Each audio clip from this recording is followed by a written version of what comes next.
la Champions League. Sin duda alguna es el torneo a nivel clubes con mayor prestigio, no solo en Europa, sino que también en el mundo.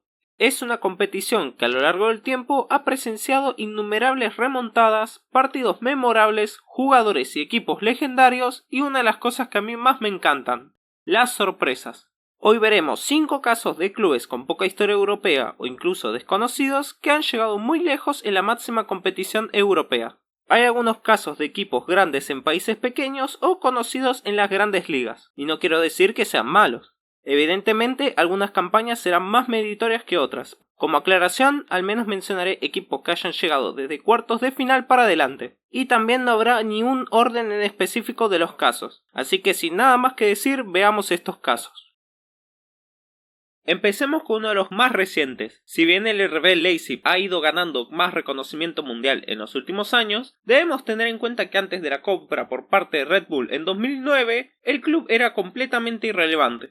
Hoy en día compiten en Alemania, pero esta campaña la hicieron incluso antes de ganar su primer título en su historia.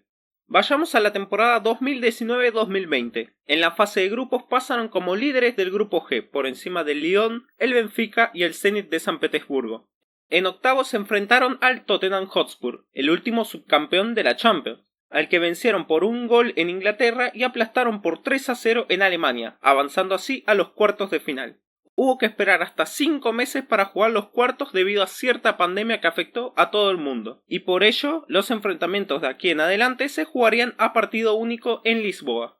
Su rival fue el Atlético de Madrid del Cholo Simeone. A los 51 minutos de partido, Dani Olmo le dio la ventaja a los alemanes. 20 minutos después, Joao Félix empató el encuentro y a los 87 minutos Adams le dio la victoria al Leipzig y el pase a semifinales. Allí se enfrentaron con el PSG, que terminó goleándolos por 3-0 con goles de Marquinhos, Di María y Bernat, dando por finalizada la campaña del Leipzig. Ahora viajemos muchos años atrás, a los inicios de lo que en ese entonces se conocía como la Copa de Europa en la temporada 1962-63. En aquellos tiempos, solo los campeones de cada liga tenían acceso al torneo, y todos los equipos competían en una misma ronda, sin importar lo grandes o diminutos que fueran. Miren, incluso el campeón inglés de esos años era el Ipswich Town. ¿Qué será sobre ellos? Oh, pues bien. Pero el caso que nos interesa es del campeón escocés, y no era ni Celtic, ni el Rangers, ni siquiera otros históricos como el Hibernian o el Aberdeen, sino el Dundee FC, este equipo que ganó su única liga escocesa precisamente en 1962, con el que logró clasificarse a este torneo. En la primera ronda eliminaron al Colonia alemán por un marcador global de 8-5, a pesar de que ambos equipos se golearon mutuamente cuando fueron locales. En octavos de final eliminaron al Sporting de Portugal, perdiendo 1-0 en la ida pero ganando en la vuelta por 4-1. En cuartos de final eliminaron sin complicaciones al Anderlecht belga por un global de 6-2. Luego se enfrentaron a un gigante incluso para esos años, el AC Milan. En la ida en San Siro perdieron por 5-1, y aunque lograron una victoria por la mínima en la vuelta, no fue lo suficiente para evitar su eliminación, consolidando la clasificación del equipo italiano donde terminarían siendo los campeones de aquella edición. A este punto todos debemos de conocer al Steaua Bucarest, el único campeón rumano de la Champions, un logro inaudito incluso para aquellos años. Es verdad que tuvo la fortuna de no haber equipos ingleses en el torneo, sobre todo el Everton, que, aunque usted no lo crea, era uno de los máximos candidatos a ganarla. Sin embargo, cierta tragedia impidió su participación. Pero eso no resta mérito del club rumano. Quizás no lo sepan, pero su máximo rival de toda la vida, el Dinamo Bucarest, también llegó lejos en la Copa de Europa. De hecho, fue tan solo 2 años antes de que el Steaua se proclamara campeón, en la edición 1983-1984. En 16avos se eliminaron al QCC, y por favor espero lo haya pronunciado bien, de Finlandia por un marcador global de 4-0. En octavos de final tuvieron un enfrentamiento muy difícil de vencer, contra el Hamburgo, el vigente campeón de la Copa de Europa de ese año. A pesar de eso, el Dinamo Bucarest no le importó y ganó 3-0 en la ida en Rumania, y si bien perdió 3-2 en Alemania, dieron la campanada y pasaron a los cuartos de final. Allí se enfrentaron al Dinamo Minsk, de para en ese momento la Unión Soviética, y ahí terminaron empatando 1-1 y en Bucarest se impuso por la mínima pasando a semifinales. ¿Y se acuerdan que mencioné cómo el Steaua tuvo suerte de que no jugaran los clubes ingleses? Bueno, el Dinamo Bucarest tuvo que enfrentarse al Liverpool y sucumbieron tanto de visita como de local por 1-0 y 2-1 respectivamente. Casualmente, los Reds terminarían siendo los campeones de aquella edición. Copa de Europa 1974-75, más de lo mismo. Todos los clubes comenzando en la primera ronda sin importar quiénes sean. Aunque creo que de todos los casos que veremos en este video, este es sin duda el menos meritorio, ya que el club la tuvo fácil al enfrentarse a dos rivales muy accesibles y despedazarlos sin ningún tipo de problema. Pero yo no hago los torneos, así que les presento el caso del Ararat, un club que hoy en día es de Armenia. En aquel entonces era el vigente campeón de la Unión Soviética y su único título de liga de esa época. De hecho, fue el único club armenio en lograr ser campeón de la URSS, por lo que es algo destacado. Primero se enfrentaron al Viking noruego y pasaron con facilidad con un marcador global de 6-2. Y si pensaron que ese duelo fue sencillo, el siguiente rival sería aún más accesible, contra el Cork Celtic de Irlanda, que por cierto se extinguiría unos pocos años después y que para colmo venía de pasar por walkover después de que su rival renunciara a la competición.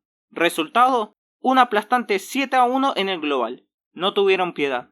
Ahora sí, en los cuartos de final venía un rival serio al fin, el vigente campeón de la competición, el Bayern Múnich, con jugadores como Mayer, Beckenbauer, Rummenigge y Gerd Müller.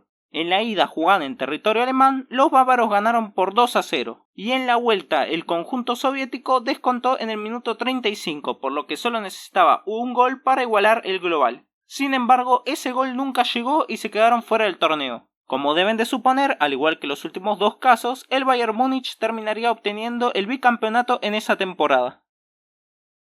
Y para finalizar, veamos uno de los casos que hoy en día me siguen impresionando, el Apoel Nicosia de Chipre en la temporada 2011-2012. Si bien el equipo es el más grande de su país, no solo es muy meritorio por el formato de la Champions, en la que se disputan muchos más partidos, sumado al dominio de las 5 grandes ligas, sino que también el Apoel tuvo que empezar el torneo desde la segunda ronda previa. Como escucharon, desde la segunda ronda previa. Es decir, tuvieron que jugar 6 partidos antes de llegar siquiera a la fase de grupos. Una locura. Su andadura comenzó contra el Skenderbeu Korse de Albania. Lo más probable es que lo haya pronunciado mal el nombre. Al que sin complicaciones ganaron por un global de 6-0. En la tercera ronda previa eliminaron al Bratislava, que aunque empataron 0-0 en la ida, en la vuelta en Eslovaquia ganaron por 2-0. Ya en ronda de playoff se enfrentaron al Wisla Cracovia de Polonia. A pesar de perder 1-0 en la ida, remontaron en la vuelta con un 3-1 y así clasificaron a la fase de grupos. Quedaron en el grupo G, donde sorprendentemente lideraron por encima del Zenit, el Porto y el Shakhtar Donetsk, con tan solo 9 puntos en un grupo realmente parejo. En octavos de final quedaron emparejados con el Olympique de Lyon. En la ida jugada en Lyon, el local ganó por 1-0 con gol de Lacazette. La vuelta en Nicosia sería histórica. Manduka igualó el global para el Apoel con gol en el minuto 9. Luego el marcador no se movió más ni en los 90 minutos ni en el tiempo extra, así que todo se definió en los penales. El arquero del conjunto chipriota fue la figura, tapando 2 penales y el último dándole la clasificación impensada a los de Chipre. Lamentablemente en cuartos de final debieron de enfrentarse al Real Madrid y ahí no tuvieron nada para hacer.